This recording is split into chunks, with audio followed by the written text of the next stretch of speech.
Okay, so when I say we, Shoshana and I thought about how we were going to do this project, Esther, we had in mind that all the different communities would learn in their own space, and then we would come together and share.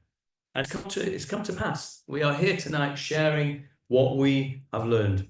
So I'm going to try and share with you a little bit of what we have learned in the Poleg Iriamim group. It'll be difficult, well, it's impossible really to summarize, because we had 9 weeks of shiurim for an hour each on a Shabbat afternoon. And of course, we had all the Sunday evening lectures, which were all fabulous. Rabbi Rafa Yezarum and Shani Tarragon and Tanya White and Karen Miller Jackson, or Jackson Miller, I never know which way it is. They were all fabulous, all of them. And we've learned so much. And I want to, at this point, just thank all the people that came on a Shabbat afternoon and forewent their shlof to come to the shiur, because nobody learned more than I did from everybody's participation in that. And so I want a big thank you, as Brian did for his group. I want a big thank you to my group that came and enhanced the learning. But I'm going to share with you what for me was the highlight. And it was largely what Rabbi Shani Tarragon spoke about in her lecture. When we think about the Megillah, I'm sure all of you are the same as me. We were taught as kids about this story. Achashverosh is the buffoon of a king. Haman is the Rasha who boo. You know, it's like a pantomime, isn't it? You know, I don't know if you have pantomimes in America for you Americans, but the Brits will know what I mean. You know, you've got the evil Haman who we boo, and you've got the goodies. You've got Mordechai and Esther, hooray, right? And in fact, just yesterday, at the end of the last shiur that we did, one of the participants came to me as we're leaving the room, and he said, "You know," he said, "I never knew any of that. I just thought it was a kid's story." And we all thought it was just a kid's story, didn't we? And there's been so much that we've learned from this project, Esther, that it's not just a kid's story. We've heard the historical context from Brian tonight. We've heard the depths of Achashverosh's personality, and we've heard the message that Fletch has told us of this coming together. Of course, Knosset Kol HaYudim, gather up all the Jews together.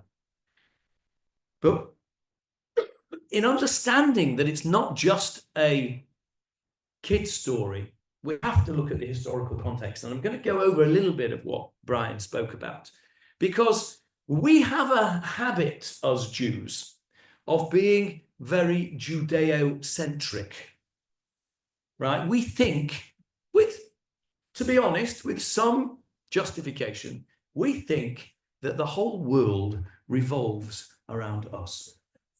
Now, I was taught, and I guess some of you will also be taught, that the big party for 180 days that Achashverosh made was because the 70-year period of exile that had been set upon the Jews, and that had Yirmiyahu and Yeshayahu had said would only last 70 years. Achashverosh had worked out that the 70 years was up, and the redemption from the exile in Bavel had not occurred, and therefore he made a huge party to celebrate the fact that the Jews were not going back to Eretz Israel. Now, that's what I was taught as a kid.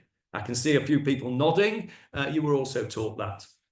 How likely is that? Let's think about this. How likely is it that this group of Jews, who, according to Haman, and he was probably right, were mefuzar umefurad, they were spread out all over the place, and they were separated. We weren't that numerous to start with, and we were all over the place. We were, in fact, nothing more than a few dots across an enormous map of the empire of Persia and Media.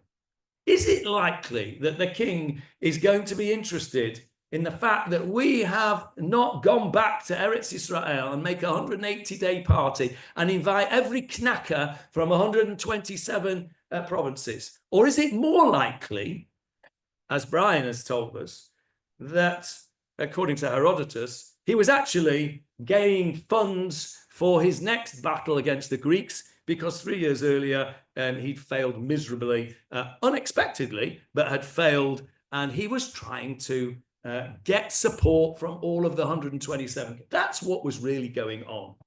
Okay, so what is the message of the Megillah? If it's not totally Judeo-centric as we are making it, there must be a message for us.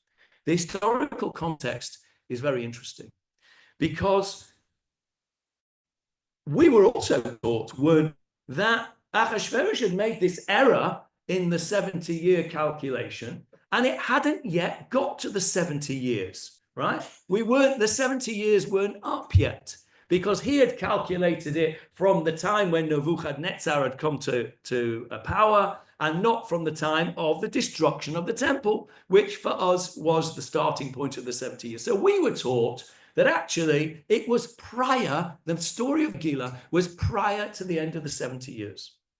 There is another opinion, however, a minority opinion amongst the rabbis, however, it is a recognized opinion, that actually the story of the Megillah took place after the 70 years and after the permission had been given to the Jews to return to Zion. The Shivat Zion had already started 10 years earlier. 3 years before Achashverosh came to power, Cyrus, Koresh, had allowed the Jews to go back to Eretz Israel and to start to build the temple. And how many went when they were given permission? 42,000. That's all. And who went? Who went?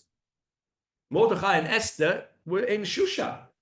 They came back, but the Mordechai and Esther were not there in there. Who went? The 42,000 that went were the Chalutzim. They were the pioneers. They were the ones that got off their backsides and went from their comfortable homes in Bavel after 70 years. We'll come back to 70 years because it's an important figure.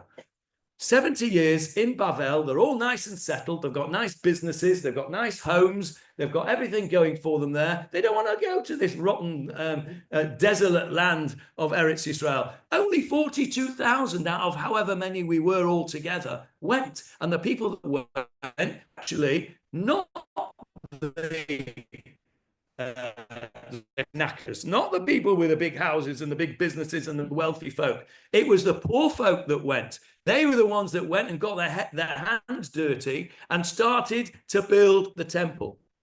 And the rest were stuck in Shushan, in exile.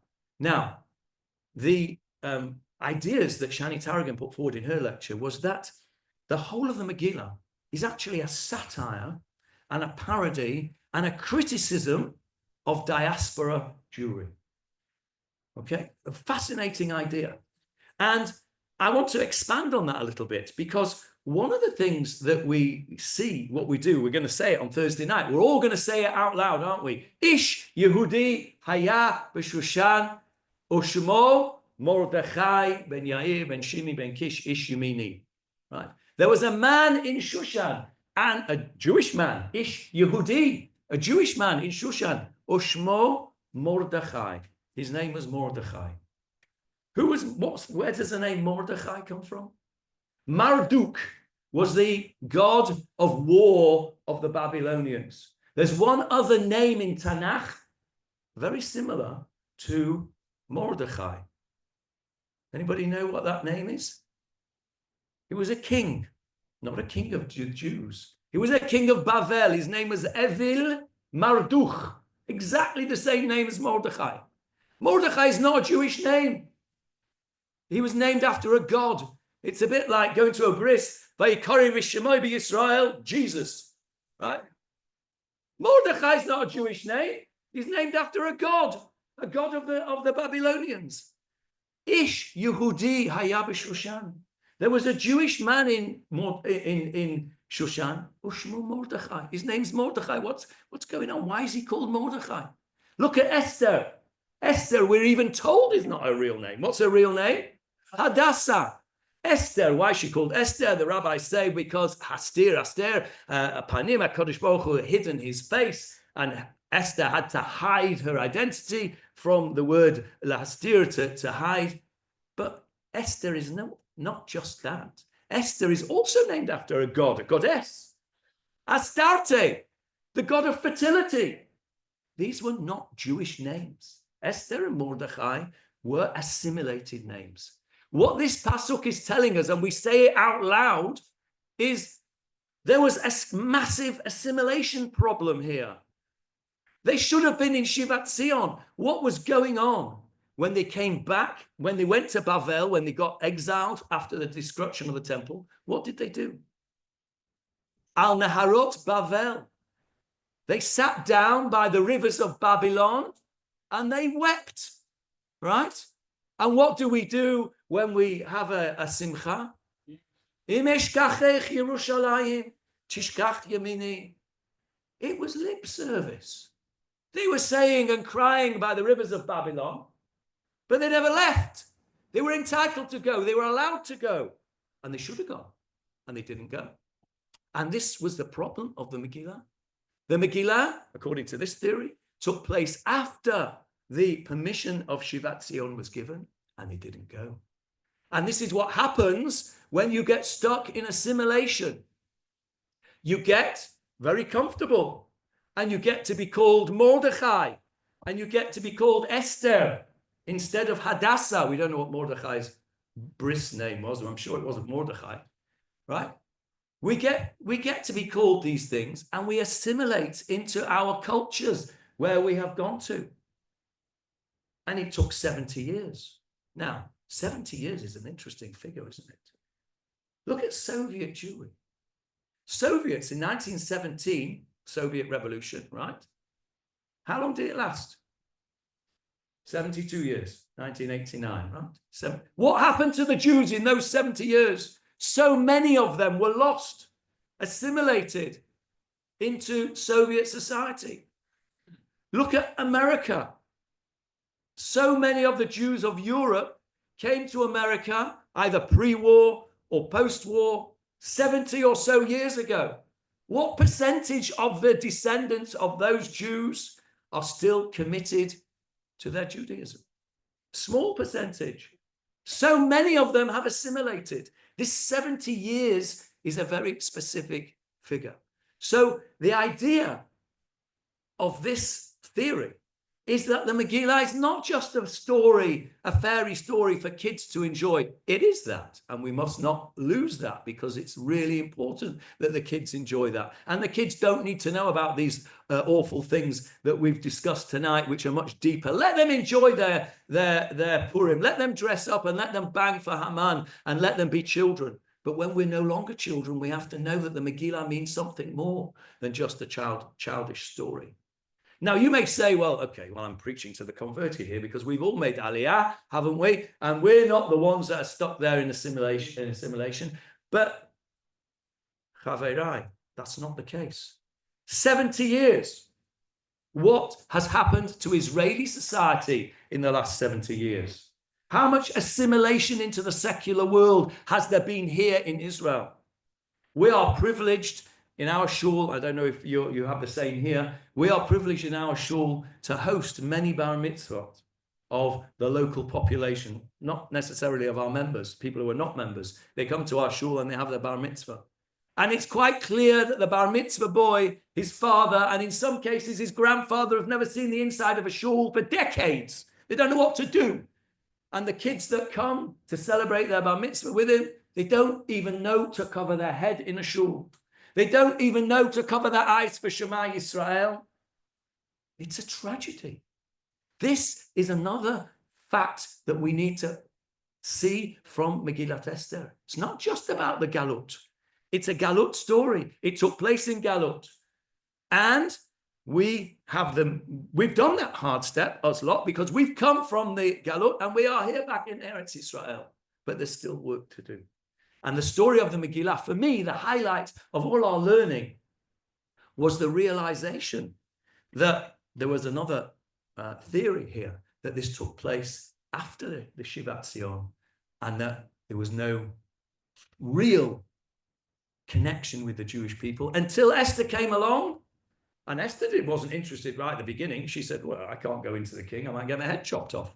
And what did Mordechai say? Mordechai said, if you stay silent, the Jews will be saved. You and the house of your father will be lost.